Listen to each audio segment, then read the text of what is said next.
Welcome to my channel अखंड classes. आज का जो टॉपिक है वो बायोटेक्नोलॉजी एंड इट्स एप्लीकेशन है क्लास 12 का। चैप्टर नेम बायोटेक्नोलॉजी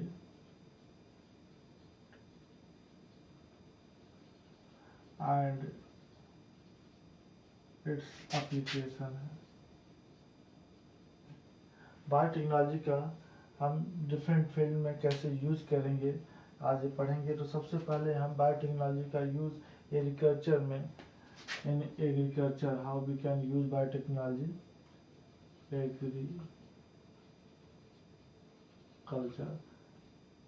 एग्रीकल्चर में पहले सबसे यूज करेंगे। एग्रीकल्चर में सबसे पहले यूज हम बात करते हैं बीटी कॉटन का। BT stand from bacteria bacillus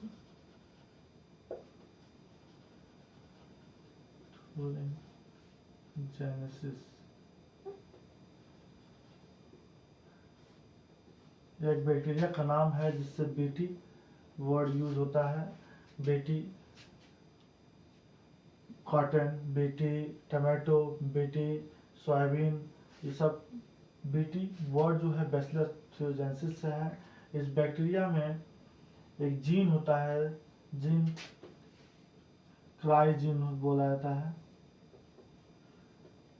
gene नाम क्राइजीन है। क्राइजीन एक प्रोटीन सिंथेसाइज करता है जिसका नाम भी क्राई प्रोटीन है। क्राई प्रोटीन टॉक्सिस होता है, टॉक्सिन होता है इंसेक्ट के लिए। इंसेक्ट मतलब पेस्ट के लिए।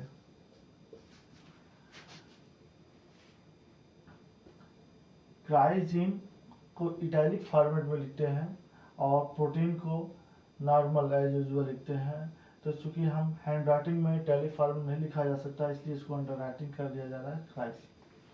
बैसिलस थ्योजेंसिस बैक्टीरिया से जीन को निकाल करके इसको हम किसी दूसरे प्लांट में इंट्रोड्यूस कर देते हैं, तो उस प्लांट में भी ये प्रोटीन सिंथेसाइज होने लगता है।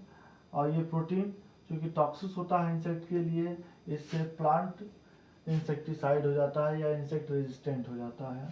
तो प्लांट में इंट्रोड्यूस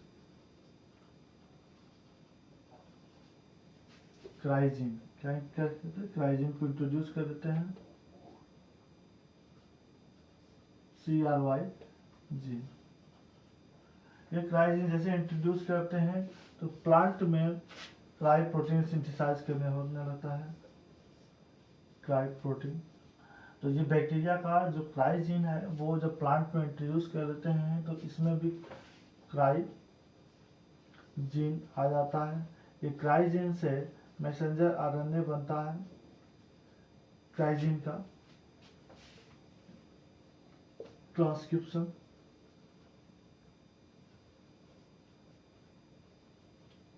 और फिर से ट्रांसलेशन के थ्रू प्रोटीन बनता है। क्राइजीन का जो प्रोटीन होता है वो क्रिस्टल फॉर्म होता है, क्रिस्टलिन फॉर्म होता है। अब ये प्रोटीन जब कोई इंसेक्ट लार्वा मीन्स कैटरपिलर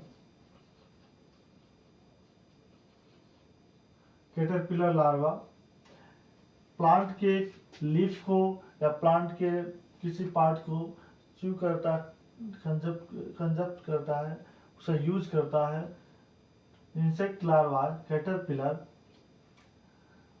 जब ये प्रोटीन इंसेक्ट लार्वा जब ये प्लांट के किसी पार्ट को या लीफ को यूज करता है तो यह लीफ के थ्रू ये प्रोटीन इंसेक्ट में चला जाता है। ये टॉक्सिन प्रोटॉक्सिन होता है, लेकिन ये टॉक्सिन तब होता है जब कोई अल्कलाइन मीडियम हो जाता है। In alkaline medium this protoxin is convert into toxin. Protoxin toxin में कन्वर्ट हो जाता है। अब ये टॉक्सिन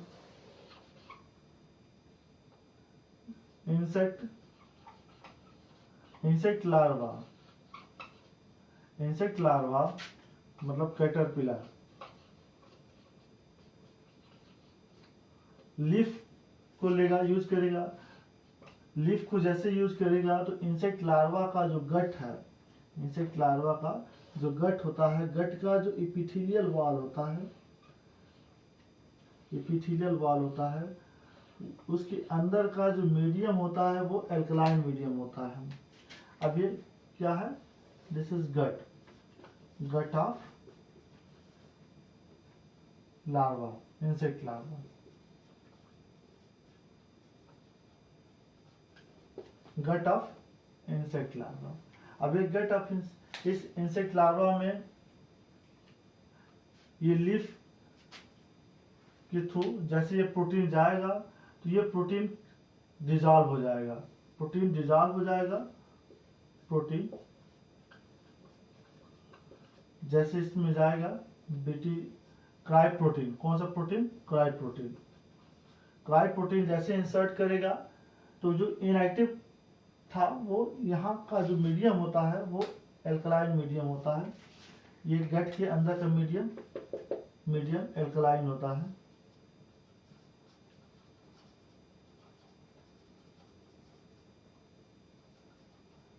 गट के अंदर का मीडियम कैसा होता है? एल्कलाइन मीडियम होता है। ये एल्कलाइन मीडियम होने की वजह से क्राई प्रोटीन एक्टिव फॉर्म हो जाएगा और ये इपिथेलियल वॉल जो है, ये इपिथेलियल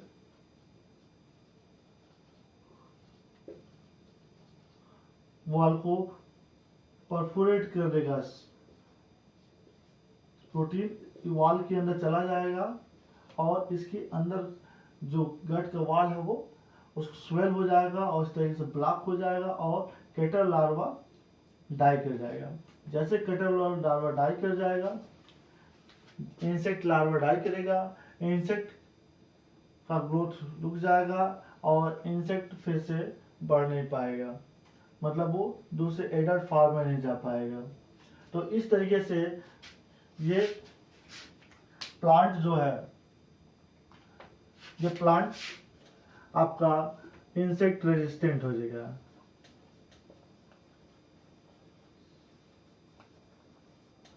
इंसेक्ट रेजिस्टेंट प्लांट बन गया through introduce the क्राइजीन in this plant. इस तरीके से इस क्राइजीन का यूज करके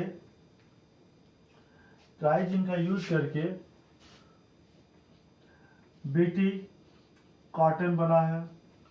कॉटन के प्लांट में यूज जाने BT cotton, BT tomato, BT soybean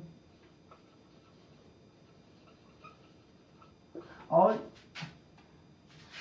next सबसे इस डिफरेंट इंसेक्ट के लिए क्राइजीन में थोड़ा वेरिएशन है। क्राई 1, क्राई 2, इस तरीके से डिफरेंट जीन होता है डिफरेंट इंसेक्ट के लिए। तो इसमें थोड़ा वेरिएशन है जो डिफरेंट इंसेक्ट के लिए यूज होता है। नेमेटोड्स टोबैको प्लांट को इन्फेक्ट करता है और यूकैरियोटिक सेल्स में एक RNA मिलता है।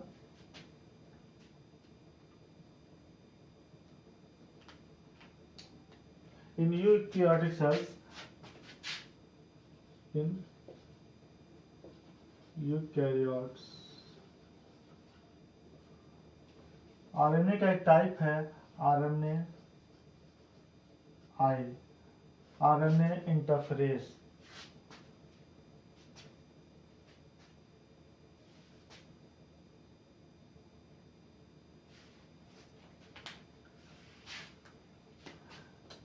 ये RNA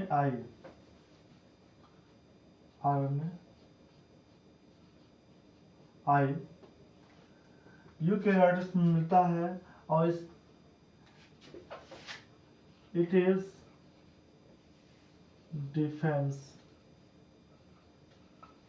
mechanism of eukaryotes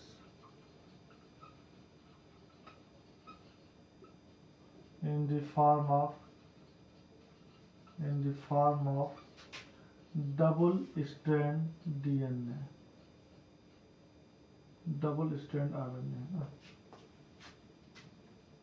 double strand RNA.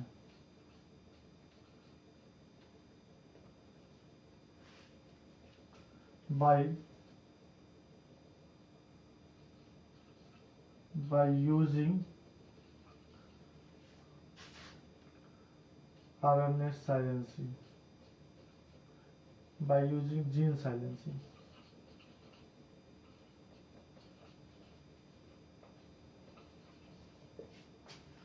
Gene silence मतलब जीन का ट्रांसलेशन, जीन का जो ट्रांसक्रिप्शन है उसको रोकने में यूजफुल हो जाता है।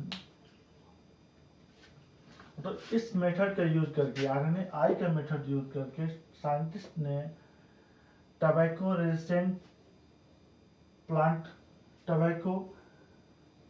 को निमेटोड से रेजिस्टेंट प्लांट बनाया। आरएनए आई की मदद से साइंटिस्ट ने टबैको प्लांट जो इन्फेक्ट हो जाता था निमेटोड्स मिलोइडी गाइनी इनकॉग्निसिया से, उसको साइलेंट करने के लिए आरएनए आई का यूज किया। How do use?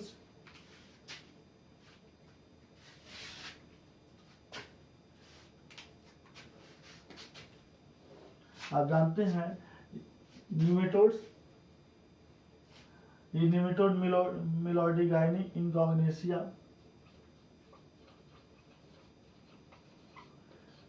में जीन होगा, वो जीन ग्रोथ के लिए रिस्पॉन्सिबल होगा। निमेटोड्स में जो जीन है वो ग्रोथ के लिए रिस्पॉन्सिबल है, निमेटोड में जो जीन है वो ग्रोथ के लिए रिस्पॉन्सिबल है। And same gene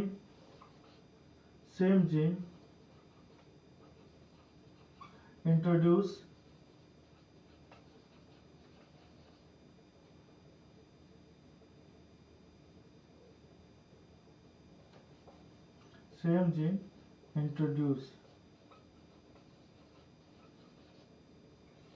in tobacco plant.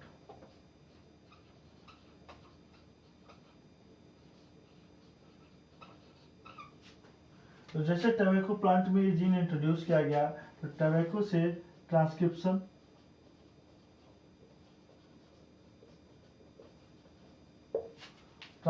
के थ्रू यहाँ मैसेंजर आरएनए बना हुआ, और यहाँ इसी का डबल स्टैंडर्ड आरएनए मतलब आरएनए आई बना। अब ये डबल स्टैंड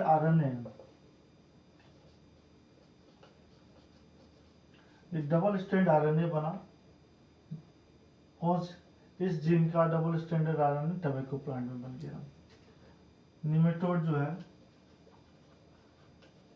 इन फ्यूचर कभी निमेटोड्स जब ये टबैको प्लांट्स को यूज करेगा तो इसके अंदर इसी जीन का मैसेंजर आरएनए बन जाएगा। जब टबैको प्लांट में कभी एंट्री किया तो निमेटोड्स का खुद का मैसेंजर आरएनए बन जाएगा, और ये मैसेंजर आरएनए जो कि सिंगल स्ट्रैंडेड है, और यहाँ ट्रांसक्रिप्शन में डबल स्ट्रैंडेड आरएनए है। इसी जीन का ये मैसेंजर आरएनए है और इसी जीन का ये डबल स्ट्रैंडेड आरएनए पहले टबैको प्लांट में है। तो ये आरएनए इस आरएनए का कॉम्प्लीमेंट्री होगा। तो कॉम्प्लीमेंट्री स्ट्रैंड होने की वजह से ये दोनों एक दूसरे से अटैच हो जाएंगे। जैसे अटैच, ये दोनों कॉम्प्लीमेंट्री स्ट्रैंड है,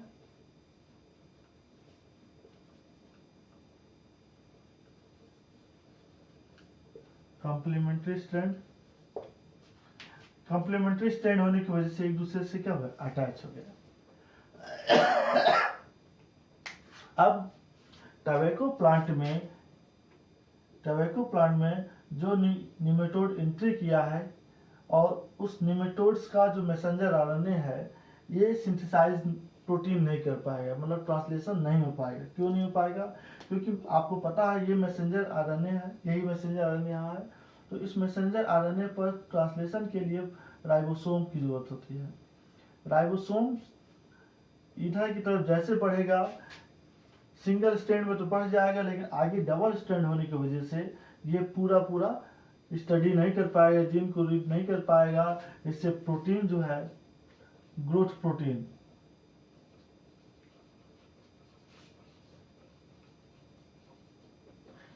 प्रोटीन नहीं सिंथेसाइज हो पाएगा, और जिससे निमेटोड्स टबैको प्लांट के अंदर ग्रोथ नहीं कर पाएगा, और इस तरीके से निमेटोड्स टबैको प्लांट को नुकसान नहीं कर पाएगा। Second application of biotechnology.